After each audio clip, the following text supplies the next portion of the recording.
ভাই রে ভাই, কি একটা অবস্থা! কতদিন পর ড্রেসগুলোর মুখ দেখতেছি। কতদিন হলো, 4-5 মাস হলো ড্রেসগুলো দিলাম, সেলাই করেনি।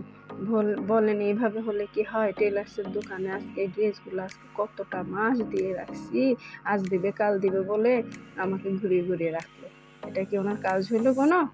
এই ড্রেসগুলো নিয়ে আমি কত প্ল্যানিং করেছি, এই জায়গায় যাবো ওই জায়গায় যাবো, লাস্ট পর্যন্ত কত প্রোগ্রাম মিস করলাম, এই ড্রেসগুলো পরতে পারলাম না। এভাবে কি হয়? একটা ড্রেস তো প্রায় 1 বছর নিয়ে ঘোরাচ্ছে। আমি তো টেলার বদল করি, যার কাছে যাই তার কাছে আমার এরকম হয়। একটা মার্কেটের মধ্যে আমি 2-3টা টেলার বদল করলাম, এরকম হয় দেখি।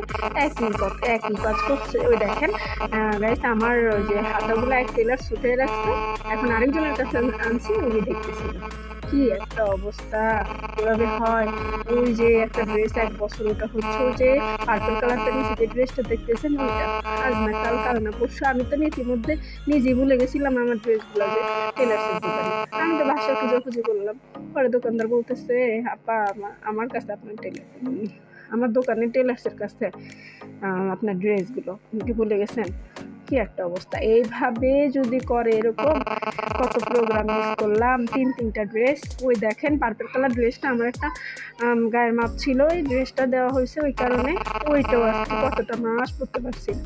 কি একটা অবস্থা! কেন রে ভাই আপনারা এরকম করেন? আপনাদেরকে কি টাকা কম দেওয়া হয়? কি দরকার এরকম করেন? যদিও গাইস সব টেলার্স এরকম হয় না। কথাটা আসলে আমি রহস্যজনকভাবে বলিনি, আদৌ আসলেই সত্যি কথা। উনি আমার এই ড্রেসগুলো অনেক দিন ঘুরাইছে। সরি গাইস, উনি না, অন্য একটা টেলার্স। পরে ওনার থেকে না আমি আবার এনাকে দিছি। আবার আগে যাকে দিছি তার কাছ থেকে আরেকজনের কাছ থেকে এনে তাকে দিয়েছিলাম। কি একটা অবস্থা! কি আমার ভাগ্যই খারাপ হয়তো। আমি ঠিকঠাক ওনারা যা বলে তাই দেই ওনাদেরকে, মজুরি যা বলে তাই দিই। কিন্তু আমার এই ড্রেসগুলো আজকে অনেক দিন। একটার বয়স ওই যে পার্পেলটা নিচে যেই একটু অ্যাশ কালার টাইপের, ওইটা আপনার আজকে 1 বছর, আর এই দুইটা 4-5 মাস হয়েছে। সাথে আমার পার্পেল কালার যে বানানো ড্রেসটা মাপ দেওয়ার জন্য দেওয়া হয়েছে, ওইটা তো আজকে বহু মাস পরাই হয় না। কী জন্য আজকে ফাইনালি এগুলো নিয়ে বসলাম যে এগুলাকে আমাকে দিতে।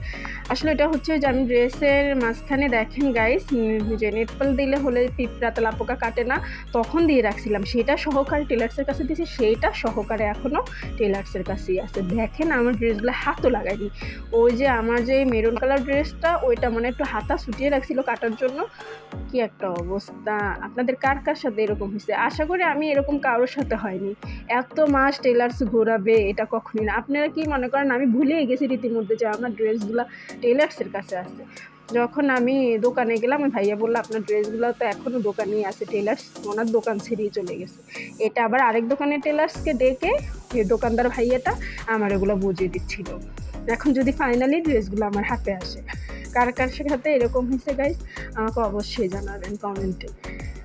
সবাই ভালো থাকবেন, সুস্থ থাকবেন। আমার ভিডিওটা লাইক কমেন্ট শেয়ার করবেন প্লিজ। সবাই ভালো থাকবেন। আর এরকমটা কার কার সাথে হয়েছে অবশ্যই কমেন্টে জানাবেন।